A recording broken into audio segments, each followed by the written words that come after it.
everyone. Welcome back. Yeah. Hi. Word everyone. Yeah, since Coin Daddy is so needy, so we bring him back. Yeah. It's true. All right, so let's have everyone to introduce yourself a little bit. Let's from Naeem. Yes. Sniper. Absolutely. Sniper TV.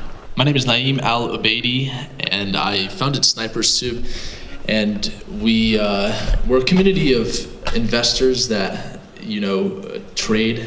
I have a trading background.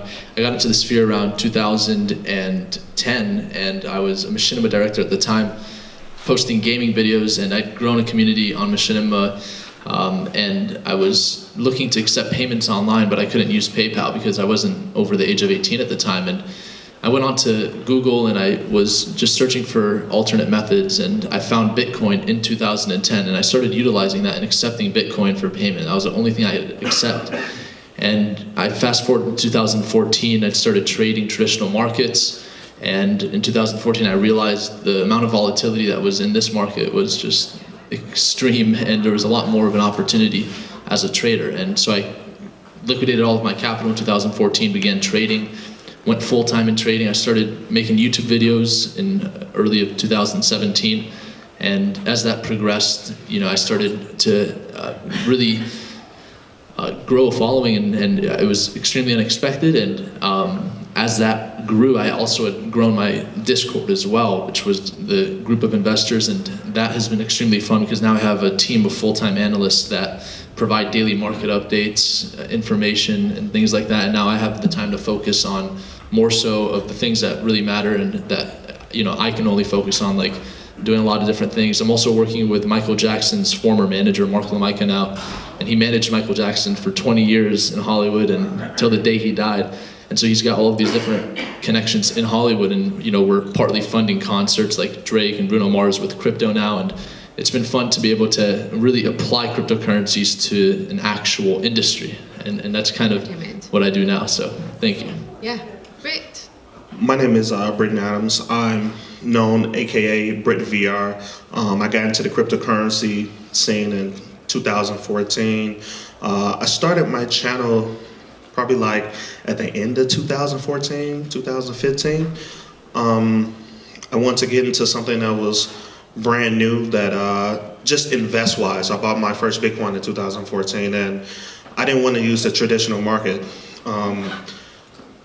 I learned from my mom losing her house that traditional markets could harm people, so I wanted to look for something new. So I got into that. Then I started my YouTube channel. I mine cryptocurrency, so I talk about that. And I also I don't trade as much. I just mine, and I talk about news, general news that people really don't want to read. I tell my subscribers, I spend a lot of time reading and trying to learn as much information to give to people who really don't have the time. I feel like I don't have the time most of the time since I have a full-time job, but to be able to give people information and hopefully they can read themselves, I just want to spread the word. Kevin. Hi everyone, I'm Kevin. Don't have a cool crypto name, but I'm with Bitcoin for Beginners. A little bit about me. I come from a tech or engineering background. Just ran into Bitcoin, or heard about it, read about it back in university. Was super fascinated about like the distributed nature, how it all worked. But I was a poor student, so rather save my money for like beer or pizza than buying Bitcoin.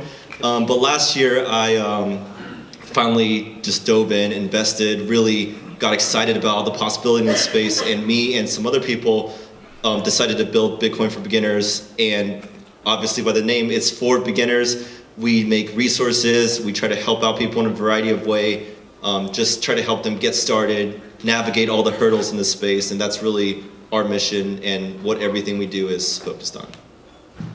Cool, Elliot. How's it going? My name's Elliot Wainman. I go by Elio Trades. We have a channel called FUD TV. I co-founded with David Murray out there in the audience. We come from a product development background, mostly in software, combined about 30 years experience, and crypto for us was just a really interesting way that we felt like we could really kind of play VC on these early stage projects and get involved from an investment standpoint. Obviously, we love the technology, all of the implications of it. Started making YouTube videos just because it just seemed really fun, and it was crypto has just been such a labor of love, or I guess an exciting thing to be researching and studying, that we wanted to share that excitement with other people. Obviously, everyone probably knows there's a lot of good information out there, and there's a lot of not so good information. So the goal was just try to be on the good information side of it, and focus on entertaining people and giving them good pieces of content that could leave them better off than before they'd watched it. And yeah, so it's exciting stuff. I'm actually developing a couple different projects. The main focus is a new D-app, a social media D-app called Tron-Chat. So yeah. Hi, I'm Ben from the BTC Sessions. I've been in crypto since early 2014. Just kind of started dabbling in Bitcoin, heard about it a few times before that, and kind of did a few months of research before ever buying anything. And then I started trying to find content to help me through, to navigate those waters. And there was stuff out there, but I just found it very dry. I shouldn't say everything, but a lot of the content, like, how do I do this? And I'd finally find a video on it, but it was, you're sitting there and you're like, oh my God, okay, let's get through this. So I come from more of my job before this was I used to teach little kids how to break dance. And so, thanks. So I would do in-school residencies. I'd go to a school, I'd be with kids ranging from kindergarten to high school, and I would have to teach complex movements to children and have them learn an entire dance within a week and be performing by Friday.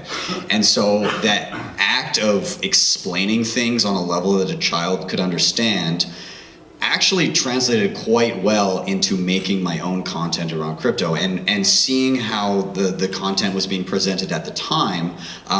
I wanted to make it fun and engaging, but also easily understandable. So that was kind of what I set out to do, and I loved explaining things to people. I found it fun, and being a former performer, I wanted to kind of give a Casey Neistat vibe to crypto. So a lot of my videos, you see me walking and talking in like a splice of a location that I'm at, and a lot of travel and stuff like that. So that's kind of where I got started, and I'm very happy to see how things have progressed, because now there's so much great content out there, and it's super entertaining as well. And I think this place is just really growing to a spot that I've come to appreciate, seeing everybody on stage here and a lot of other great people I've met while I've been here. Cool. Coin Daddy. Yeah, hey guys, I have a real name, it's Aria. Coin Daddy is a moniker that I created last year in October. Before then, how I got started in crypto was in 2013. I went to meetup.com, and there was this Bitcoin meetup that was happening in New York, where I was living, and I'd heard of Bitcoin, like I'm sure everybody did, but I don't know, I think I was lonely that night or something, and I decided to take the plunge. So I came to that meetup group. Yeah, so things happen when I'm lonely. Anyways, okay. Yeah, so I went to this meetup group, and Trace Mayer was there. I don't know if you guys know his content. He's one of the original Bitcoin crowd, and Andreas Antonopoulos was there, and Roger Ver, and all these guys. And so I kind of got hooked into that group pretty early on, and one of the guys there invited me to his apartment a couple days ago. I know how that sounds, just chill. Jesus Christ. And then so he showed me how I can't. Yeah. All right. Yeah. So he had all these mining rigs, and at the time, by the way, I have a cigar. I don't know. So he had these. I don't know if you guys mined back in the day, but we used to hang GPUs in a milk crate, like off of zip ties. So he had this whole setup, and took the time, and he taught me about it. So I rode the first wave and all this stuff. So or I guess earlier Bitcoin person, and then there was a flat line for those years. And then just last year, really on a lark, I decided I would make this project called Coin Daddy. And I came out with a song, and I just thought that nobody was doing Bitcoin music. And nobody was doing Bitcoin music the way I wanted it to be done, which was like actually about like what's going on in the community. Everyone was just like, yo, hold, okay, one more, I want more. At least I do. So I did, and I created that, and then it kind of snowballed, and I had kept my identity separate from it at first, and then I decided I needed to lean in once it happened, and then it's been kind of a weird ride since, and it's been a lot of fun. It's been interesting. Yeah, I'm happy to share how it happened later if you want. Awesome. Cool. This is really cool. Hi, everyone. My name is Heidi, and I'm the CEO of Boosto. So I'm a serial entrepreneur. This is my second startup. So the first one, and this second one, the first one was bootstrapped. So we didn't have any VC, and the second one was a VC-backed. It's a VC-backed company here down the street, like 5 minutes from here, Burlingame. So like what we do, Boosto is a dApp store, which means we provide tools. Other people can build dApps and throw it into the store, and everybody make money. So we're providing the tools to developers they can use. Also, this developers always have a problem to promote their dApps. So we do have a lot of people are in our system are working with developers, work on the smart contract. Everybody, if they share or refer something happening in the dApps, everybody get a cut. So this was Boosto. So, but why I become I'm also a crypto Heidi. And why I become a crypto Heidi is since we're providing tools for other people to build dApps. And I'm in the startup animal for a while, and people love to ask me questions: how to raising capital, how to work on the project, how to find the team members, how to also like investors also ask me what's going on with anybody using your protocol to write dApps.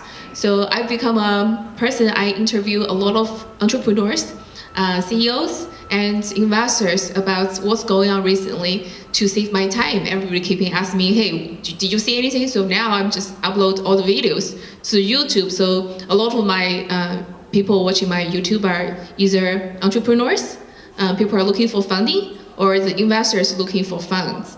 So I'm not really educated market about how to trade or anything. It's really depend for that purposes. So we do have the accelerator called Boosto, also down the street. I'm very, very happy that I can contribute to the startup community and also this crypto technology community. And I'm really enjoy the personality to be crypto Heidi. So I'm learning from everybody here today, and everybody sitting here today with us. So the first sharp question for you guys, as I'm also an entrepreneur, so a lot of people have projects, right? And you guys are the celebrity in the crypto space right now, and you guys definitely get approached by a lot of projects. Projects has money, projects they don't have money, they come to you. How do you choose the projects, or how do you work with those guys? Do they pay you guys? Or there's a coin shilling things going on. So what's your opinion? Anybody can grab the mic. I'm gonna jump in here.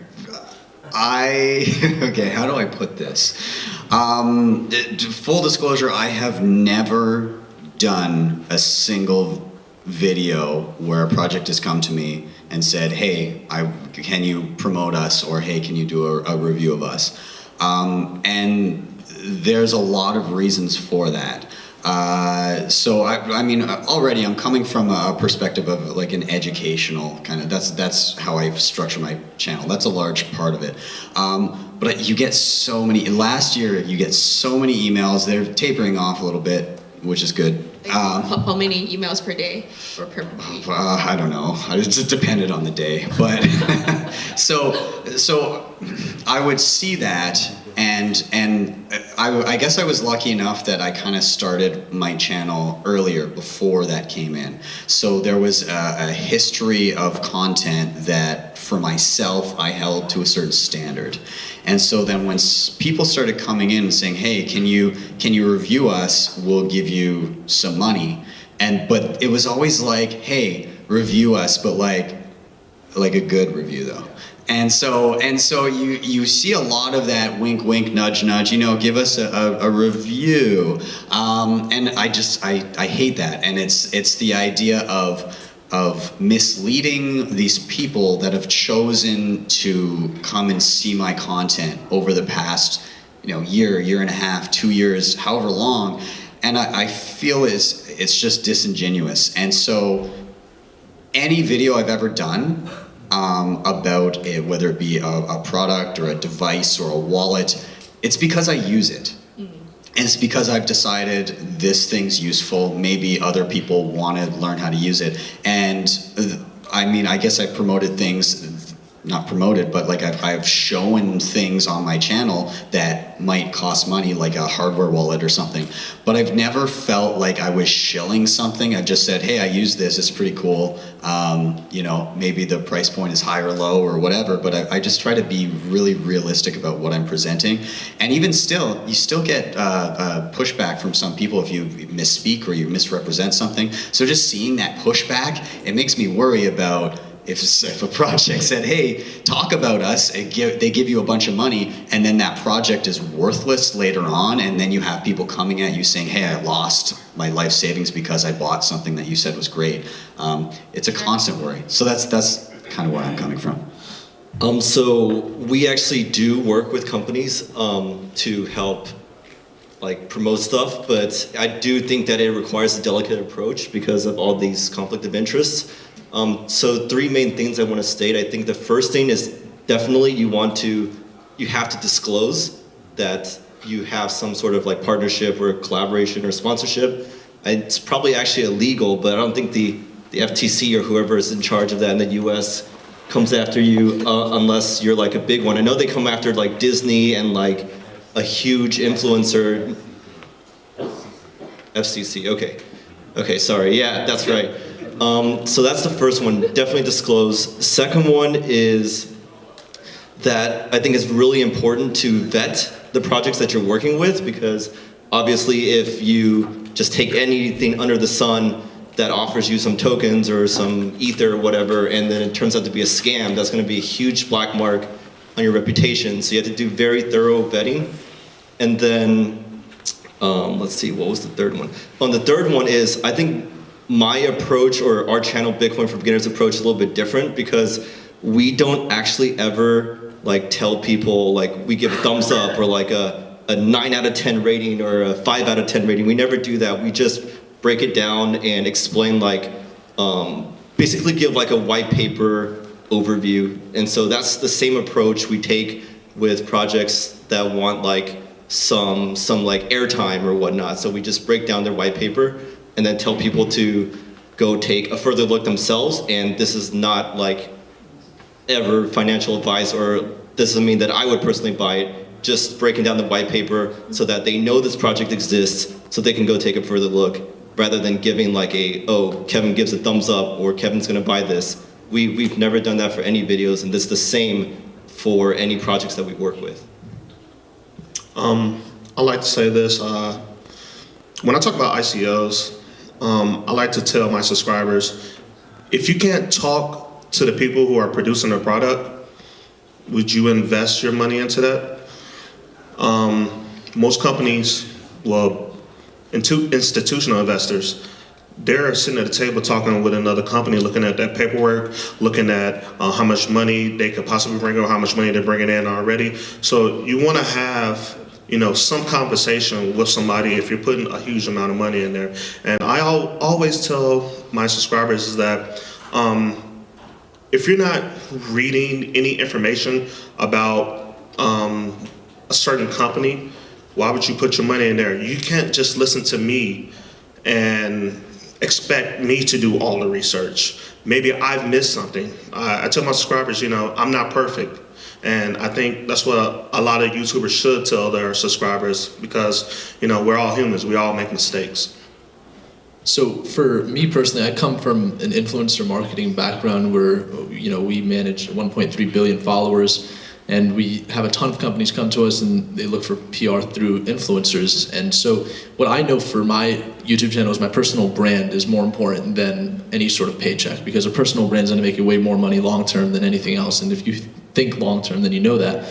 But I want to give a real-life example of a really good way that I've seen a company do really well in terms of gaining influencer support, and that's Monarch. And it's led by Robert Beatles and Stay.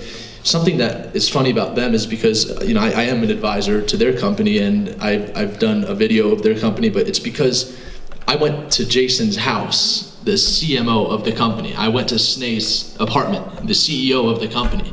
I, video chatted with Robert, and I did an interview with him, the CEO, the co-founder of the company. So they built a relationship with me, and I had gotten to know them. I went out with Snae for dinner multiple times, and I learned that they were really great people. And and then I think the other side to it is the influencer. The influencer also have to have ethics and morals and values in order to take on any sort of project. And so the other aspect to it is the project just has to make sense, quality over quantity, all the time, for me at least. So when I'm working with projects, I'm looking at their token economics specifically, because in my opinion, that's one of the most important aspects of a project. And if the token economics don't make sense, why do you need a token? Most of the projects don't need a token. But when the token is backed by an asset, when there's there's a security token and a utility token, and things make sense, then it makes me more at ease to take the project on. And as long as they approach me in the proper way. And I think that needs to be different and personable. And as long as those two aspects are there, then there's a better opportunity than just to send an email or a phone call. Yeah, I agree with you 100%. I thought that was really, really well said. I think it's really insulting when you get an email that says, "Dear Sir / Madame," and it's like, you don't even know who I am. Like, why are you messaging me? Why would I help you whatsoever? So I've never promoted a single coin. I've never promoted a single project. I kind of think there's a conflict of interest inherently, and I don't think I will ever promote a coin or a project. Then again, my situation may be a little bit different in that I'm more of a musician, artist, not really making like video daily content. So what I'm doing may be different, but in general, I feel like if your living is based off of taking these projects, it becomes much more difficult, I'd imagine, to say like, okay, well, I'm gonna say no to this. You're gonna say yes to whatever you need to do to like get your situation met on a day-to-day basis. But I believe sometimes everybody's trying to put everything back at the blockchain. Just to chime in, yeah, please. If that's your method as an influencer, you won't be an influencer for long. We've seen influencers. To say no to projects or yes to projects? You have to say no to projects. If you're an influencer, you're not saying no to projects, you're not going to be around for a long time because you'll have burned your reputation so quickly. We've seen influencers, millions of followers, done the next day because they've taken on a project that they shouldn't have taken on. Yeah, actually, so maybe the theme between you and I's talk right now would be no, right? It's like knowing when to say no. Absolutely. And I think that's maybe an applicable skill to a lot of things outside of even just a project influence. I mean, like life, knowing how to say no to things, right? Yeah. Absolutely. Just to echo all that, we never have taken a paid promotion. Part of it is, I guess, I feel like there's always a conflict of interest, and there's just so many ways to make money in the market if you know how to play the market, how to trade well, how to get the right long-term holds, and obviously we come from a development background, so that's really our focus. And obviously, even when you talk about something slightly positively, there's always those comments, "Oh, I just bought, oh, I just bought, oh, I just bought." And so there's a responsibility there, and I guess, I've just sort of said no to everything just because, I'm sure there are some of those great projects that we're just saying no to, but if there's such great projects, then they'll make their way into the public consciousness, and whatever, like Naeem was saying, whatever small amount of money they were willing to throw your way isn't worth staking or messing up your own position in the community. And that's something that I really, the reason why I set up the channel was to create good information. And so taking money makes it hard to justify that you're focused only on the information. So I guess just to erase all that doubt, I just said no. Can I tag on one little thing there? I also wanted to say there's nothing more deceptive than not letting your audience know that a project has come to you and asked you to cover something, and acting like you had just found it yourself and stumbled across, oh, this is cool. I won't say names, but I remember seeing a video where somebody was talking about a project and they're doing that, oh yeah, this one's really cool. And then I'm sure some of you guys might know who this was, but a chat bubble popped up of like, oh yeah, your request of like 2 Bitcoin for that video is gonna be, we'll take that, we'll give that to you. And he slid it. He was like, whoops, didn't see it. And it was a live stream, so everybody saw it. And so, but he's, still around. Have you been approached by these people trying to give away 10,000 ETH? Just to add to what you mentioned in terms of always saying no, I also think that's the wrong idea as well, because you have to look at any other industry, any other company, right? You look at Fortnite, for example, one of the most successful video games in the world. The reason is because they were able to pay influencers to go and promote their product, their game, and that's why it became successful. So if you guys want cryptocurrencies and blockchain to really become something in the future, well, there has to be some form of marketing. There has to be some form of advertising, but it has to be proper. It has to see projects vetted. Do you mind if I piggyback as well? Absolutely. Yeah. So with Coin Daddy, basically, it's all about Bitcoin, right? But it's not promotion. It's like evangelizing. I think there's a big difference, right? When you're promoting something, it kind of has a certain association in your mind, right? Everybody thinks they know what promotion means. But when you're evangelizing something, you're talking about it out of love. You're just sharing this information. You don't want anything extra back for doing it. When I talked about I've been talking about Bitcoin since 2013, a very long time. Like, it's what I love to talk about it.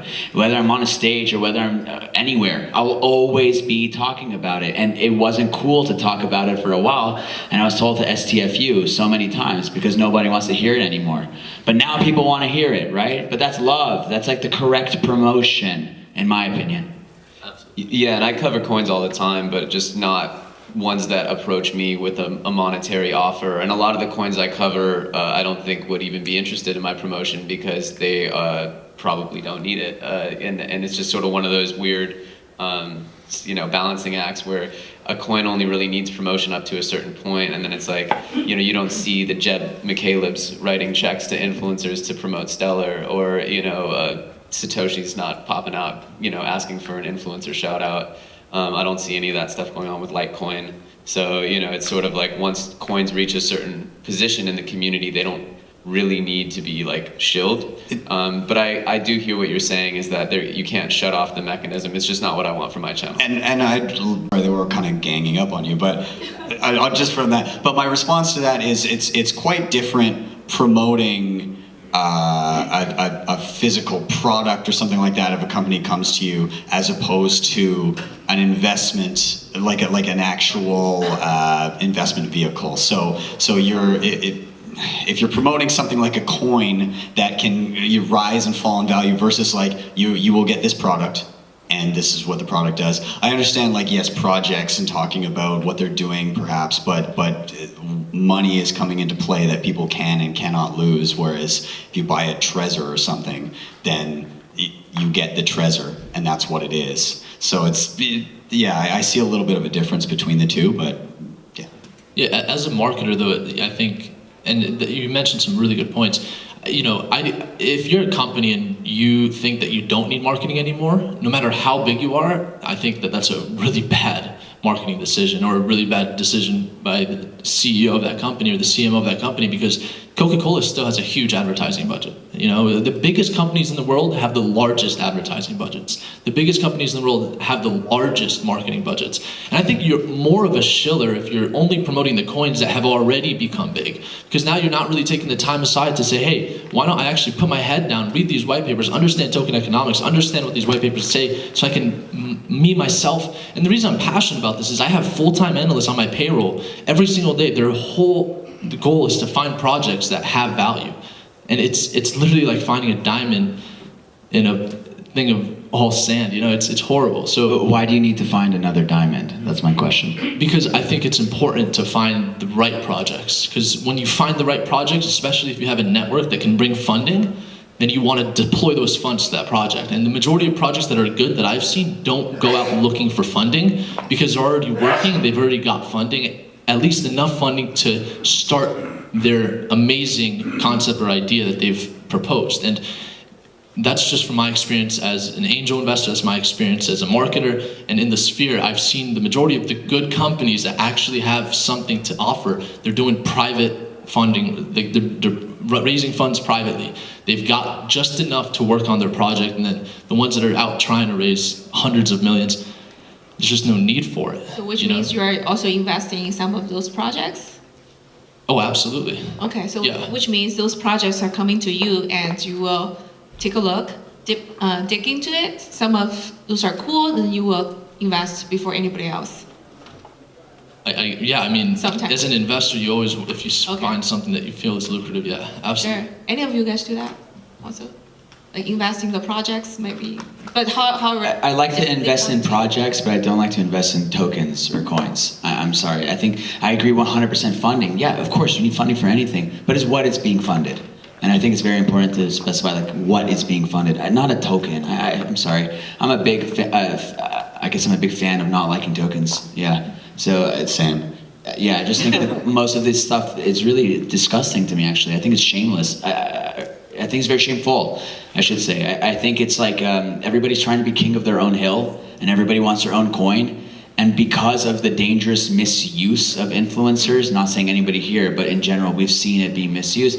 It's a disgusting practice, and it's. I understand why it is, and I understand the human nature of it. Right? You have to. I get it. But there's other ways to make money. You don't have to make money in that way, but everybody wants the easiest path. They want the lowest hanging fruit. They want to put in no work. They want to trick people. They want to sit on their computer. They don't even have to move. They just have to think. And then the fingers move for them. It's really not cool at all. And there's a big difference between investing in a company versus investing in the token created by the company. So one of the, and I'm gonna specify here one that I'm like, what are you doing? Was Kick Messenger. They did an ICO for Kin or whatever the hell they was. So it's a free messenger platform that people use to contact each other.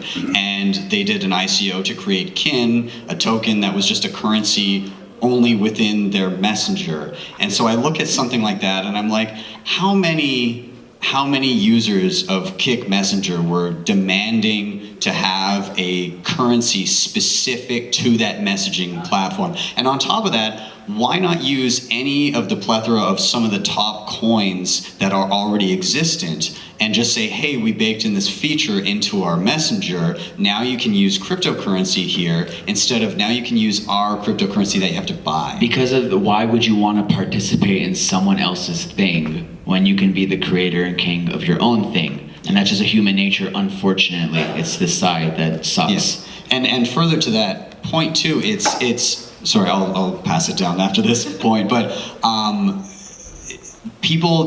a lot of the people that were investing in ICOs this past year, they didn't put together that the success of the company is in no way correlated to the success of the token. So Kick Messenger is a perfect example of that. Kick Messenger could be a multi-billion-dollar company and Kin, the token, could be worthless because there's no demand for the amount of supply that they've created.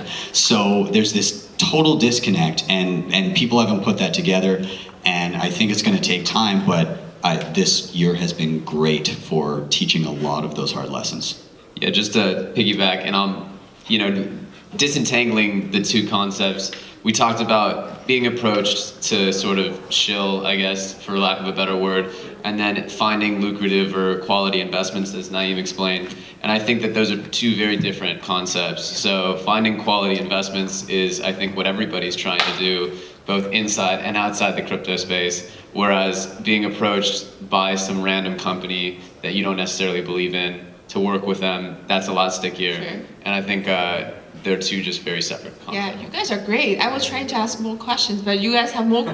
Just divide the whole questions and have the answer. You're not needed here, Heidi. I know. I'm like, okay, but I do have another question. As I work with a lot of entrepreneurs here in Silicon Valley, so okay, some people will promote, some people will think, okay, I will promote, I will believe what I believe, then I would just say that. And some people like, okay, I do invest, but I don't invest in tokens. And different style. Since you guys are social media kings right now, how do you suggest projects? Kings, yeah. Queen, one queen, kings. Okay, how do you guys suggest projects? One daddy. That's right. Ooh. And the famous words of DJ Khaled, I like that. That's cool. Hey, I need to finish. Here. How do you suggest those developers? How do they should use social media to promote their own projects? I can. Let's talk about this. Do you mind?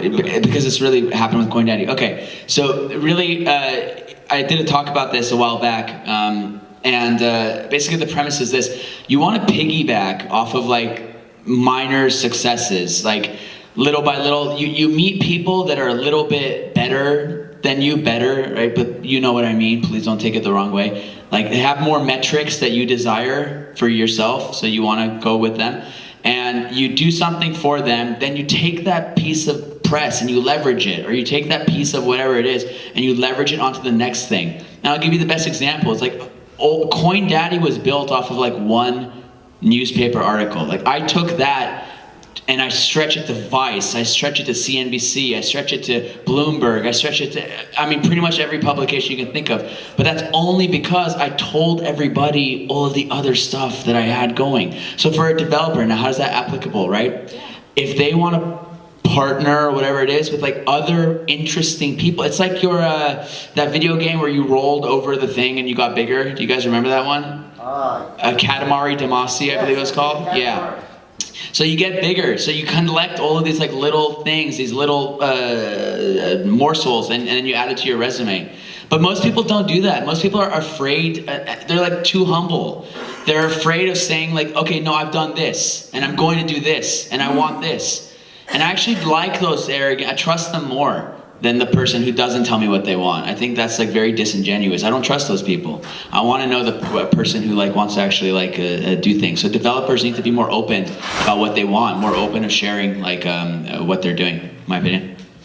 Yeah, in terms of using social media to promote your project, I think there's a good way to do it and a bad way to do it. And the good way to do it, in my mind, is to kind of use it to build a community.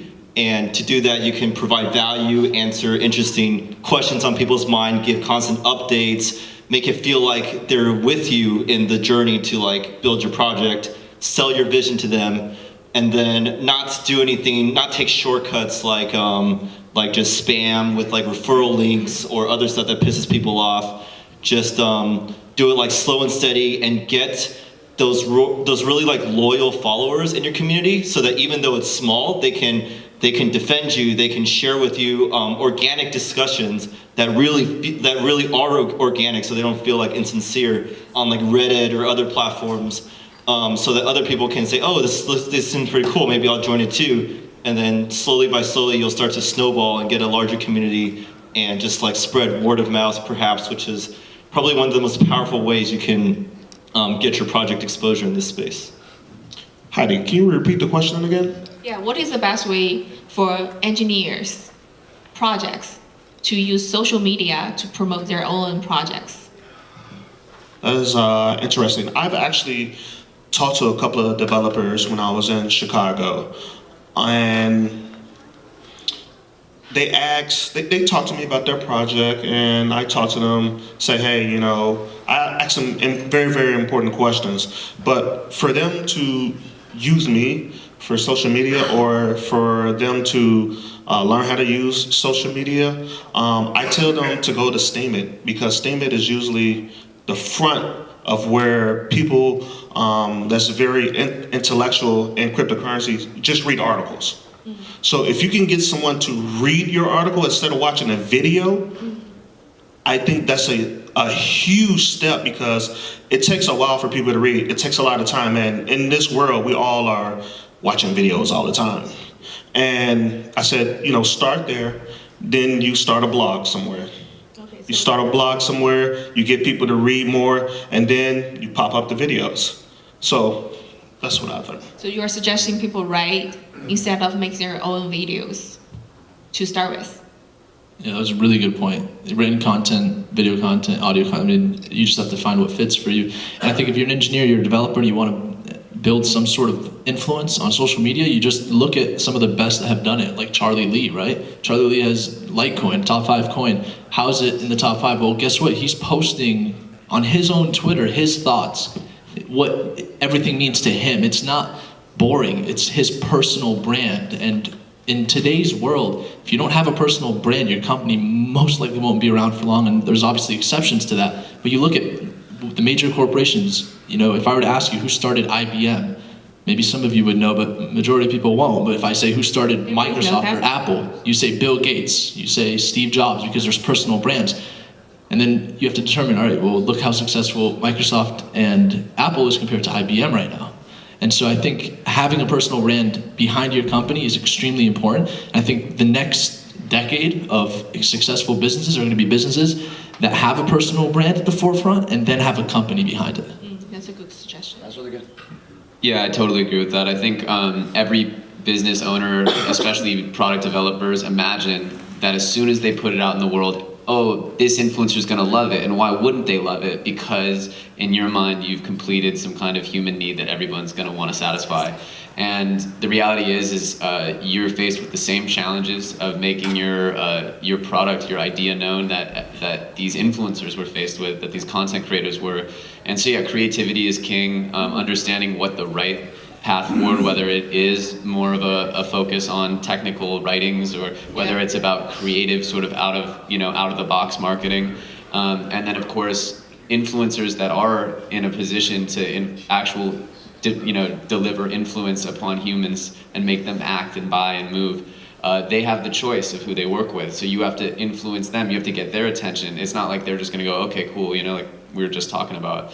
So yeah, I mean, creativity, it's not easy. Your product has to be amazing, and then your approach has to be creative and a little bit novel. Obviously, having a great personal brand of a founder is very useful as well. So all those things, but it's not going to be just something that just happens because you have a great product and, oh, the influencers are just going to work with you because you made it.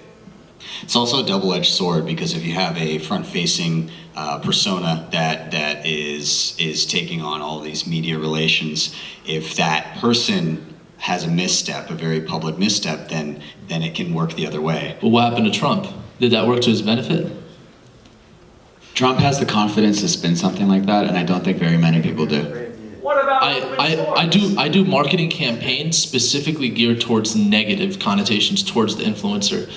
I'll give you an example because I'm not under NDA for this one, but we had an influencer and he made a rap song against another influencer. Then he already scripted the rap song that he wanted that influencer to rap against him, and then he had his already set, and that was their marketing campaign and went viral.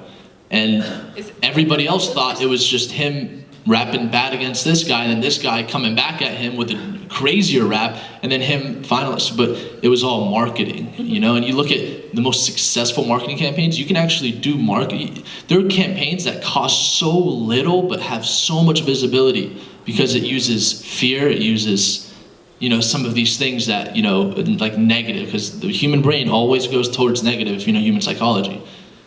That's kind of like a Vince McMahon thing. That's pretty cool. Yeah, absolutely. I mean, look at the new Nike ad that came out that Coin Daddy had a meme of. I was asked to not wear the shirt. I mean, when you pick the right combination of elements, you get the sort of viral aspect, and that's, I think, what modern marketing really aspires to more than anything.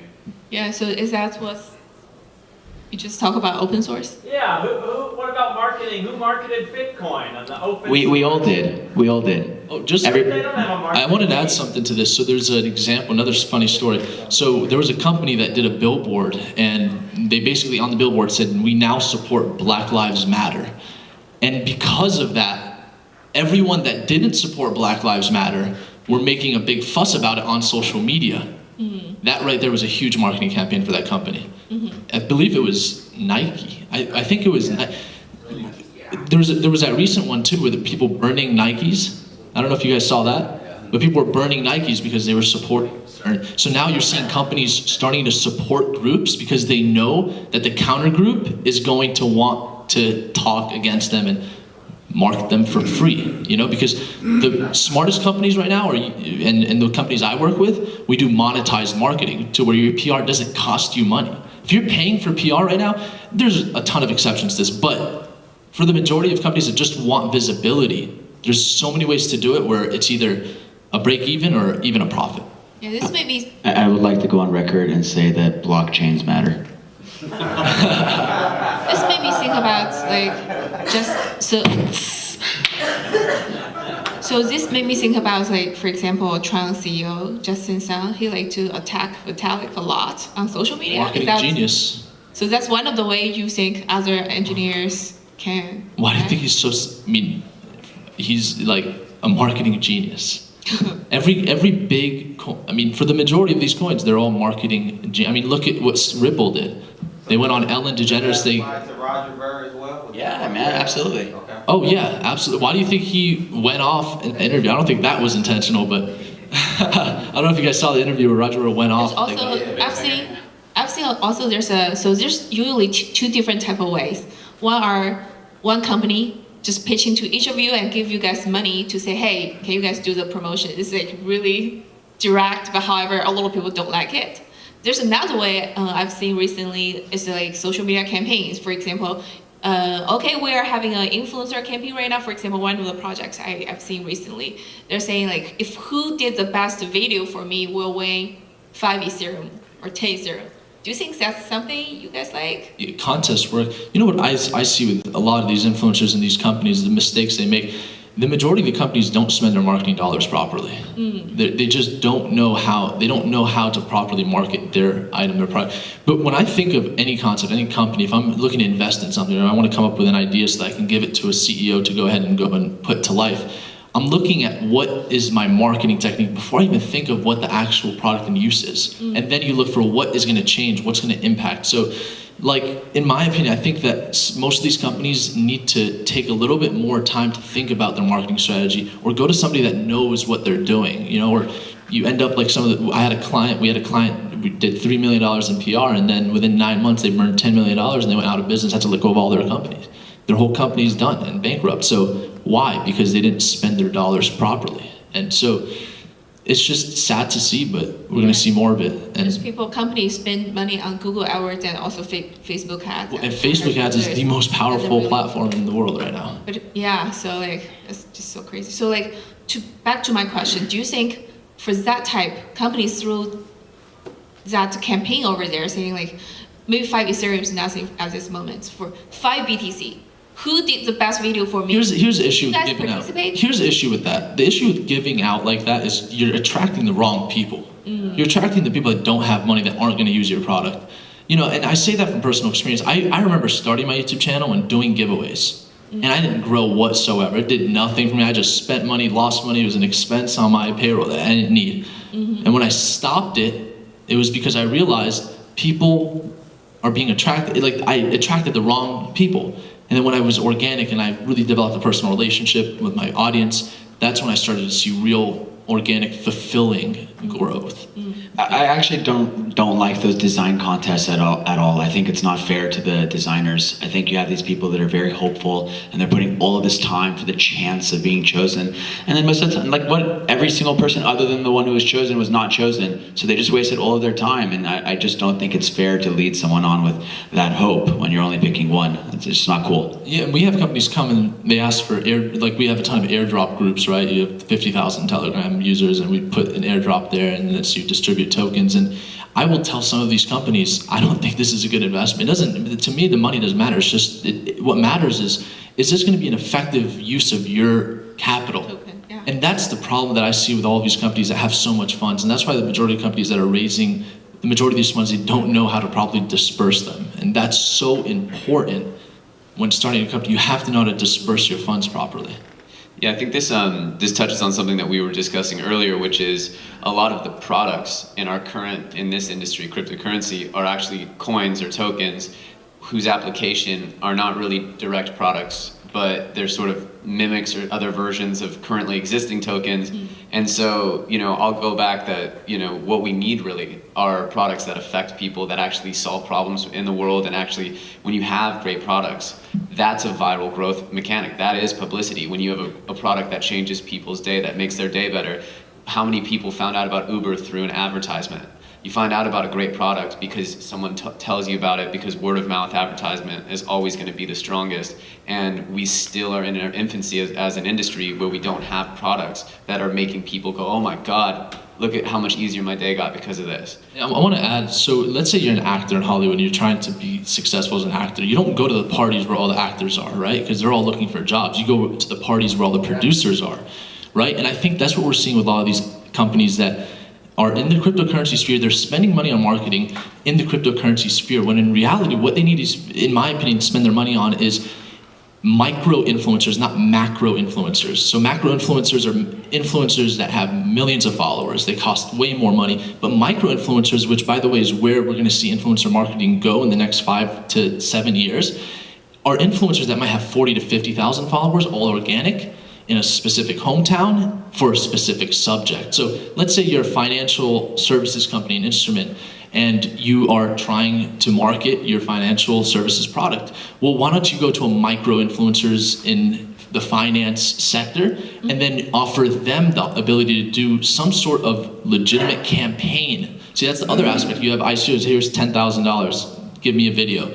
Versus, hey, why don't we build a long-term relationship and see how we can pay you out multiple times, but you also support us multiple times, and we build a relationship kind of like how I mentioned Monarch does with the majority of their influencers. And so, you know, I think that's really important right now. It's you got to go to the right parties, you know, and you got to go to the right people. Yeah, if I can just add real quick, in terms of your question about contests, I don't think that would be really enticing or get the right crowds like y'all said.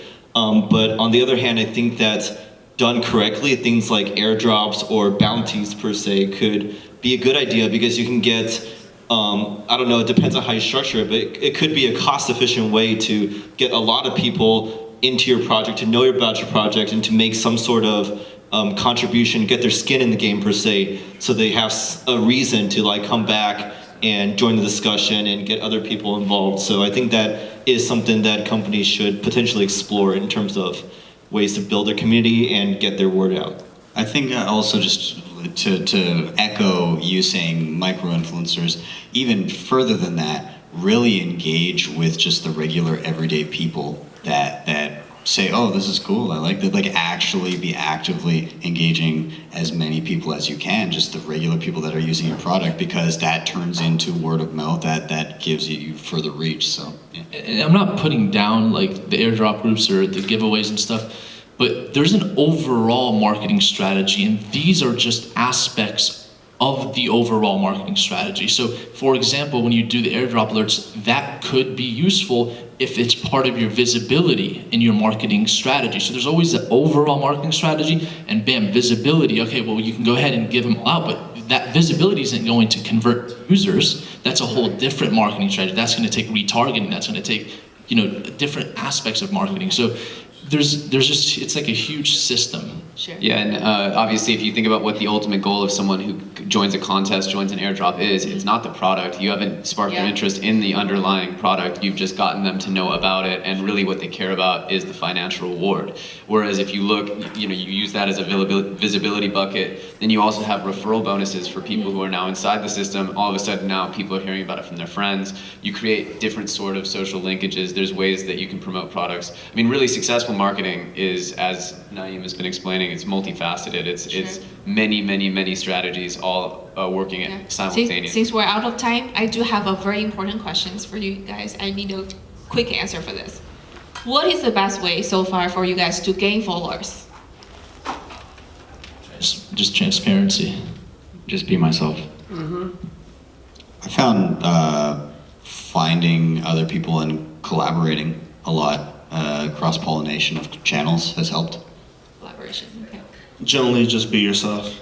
Be yourself. Collaboration.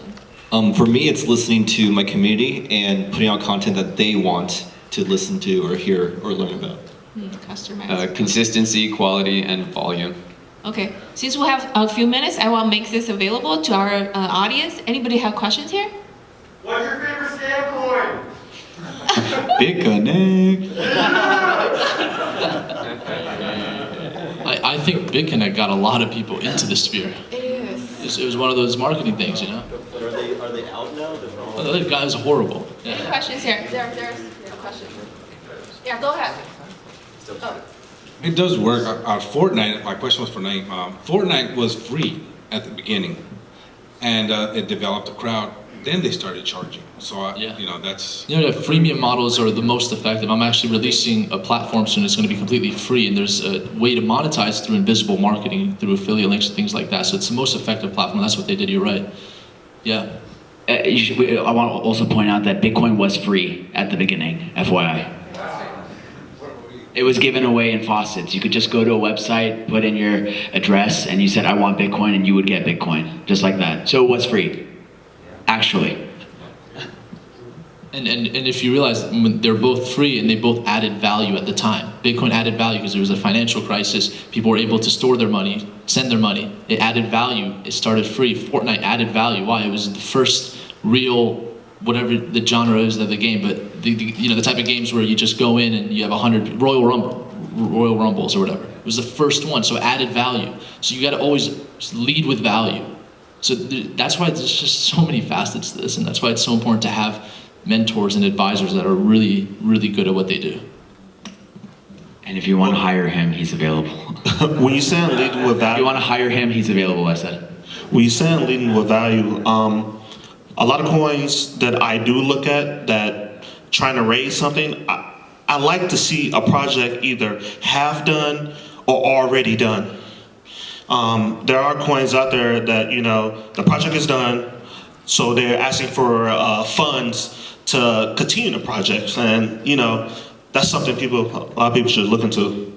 That is a huge point. Venmo, at one point, they were about to go bankrupt. And they had one final meeting, and that meeting was a large amount of funds that was invested into them, and then now they eventually sold for, I think, 800 million, and then now they're worth a lot. They were acquired by PayPal, but it's like what you said, it's so important to lead with that, and you see that happen a lot. So the majority of companies that are good, they'll find enough funding to get at least the initial portion of their project up and running, unless it's some extravagant, crazy project, but then, most of those aren't gonna go well either. So the majority of projects that are good, they're already making things happen. They're the projects that come and say, hey, like, we've run out of funding, we just need a little bit more because now we're at this point, and now we're at this point. And those are the projects that work really well. It's like, you don't want to just open up a fire hydrant at any CEO with a ton of, that's what you're doing when you fund these projects. You're just opening up a fire hydrant, and now that CEO is overwhelmed with all this money, they have no idea what to do with it, versus you spoon feed them money. Here's a little bit more, and obviously there's exceptions, but I think that's what I've seen, And you look at Bitcoin, did it have a huge amount of funds raised before it started? Yeah. I think we'll have a question here. Yes. I'm with the company pre-ICO stage and languishing, of course, in this ridiculous depressed market, and just not even allowed to say ICO. And we're looking at bounty programs, and I just wanted to know if you have any advice on that and just how to really make the most of very limited funds, but we want to do it right. So bounty programs. That's a wrong question for the influencer panel. I'm not, yeah. Yeah, I mean, it's hard without knowing what your product is and what kind of markets and what kind of bounties. It's just very open-ended. It's very extreme. But who you want to see is somebody that's good at token economics. But really be careful. There's so many bounty hunters. They just grab the token. They don't really do anything. That seems to be, people are telling us to do these, and yet there doesn't seem to be a reliable formula or inroad. Yeah, I mean, a good place to start looking is on Bitcoin Talk forums. That's pretty much a place to go look for bounties or just post your bounties or whatnot. So you can go take a look at what's been done in the past and see how they've worked, maybe dig into their archives and see what kind of discussions I've went through, what pain points, and you can kind of tweak what pieces you want for your project and what pieces you don't want, because there's a lot of different things you can do for it. You can have bounties for people tweeting, for people making content, for people fixing your website, or bug bounty, just a ton of different possibilities there. Yeah, I would just further add that if you can, really look at what you're trying to do.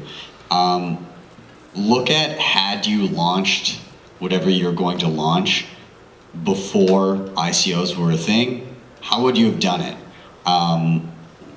Would a token have been, if you didn't know what an ICO was, would you still be thinking, I need some sort of a digital token for what I'm doing, it's entirely necessary for this to work? Or did that come after the fact of, hey, this is a way to raise money? So really examine that, because everybody's waking up to that and seeing hey, here's a project that's having an ICO, what's the token for? was that necessary? Like, you could take away the token and it still works just fine. So really examine that, because people have opened their eyes to that and they see through it. So just really ask yourself, is that token necessary? Yeah. I work with Heidi, who has the mic right now. I helped set this up. I'm in charge of our bounty program, and I had actually brought in about three or four interns to handle it. And all they do all day long is just weed out the scammers, and it takes their entire effort. One guy actually had a concern where one of the scammers stuck in some country found his personal Facebook account and tried to bribe him for tokens, so that I will contact your girlfriend, your mother, and all this. You don't give me all your tokens.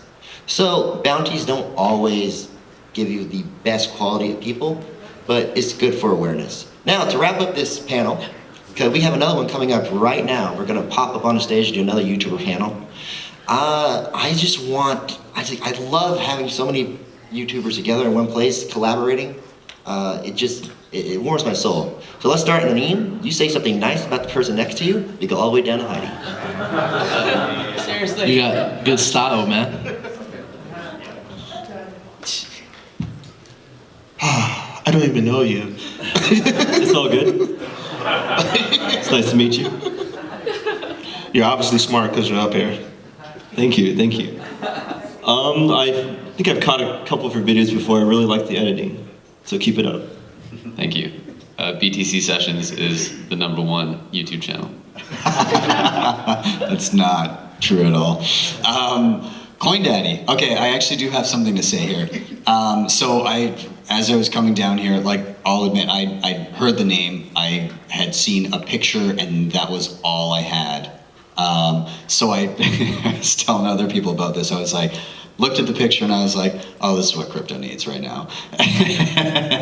But then I got here and you described to me what you do, and I started watching a couple things, and the way that you've taken something that you're passionate about and you make funny, accessible content for people, and just in talking to you, realizing you really know your stuff. You've been around for a long time, and so separating that persona to the person that I've met, it was really enlightening to really see how humble and personable everybody has been, and I really enjoyed meeting you during this trip. That's really nice. Thank you, Heidi.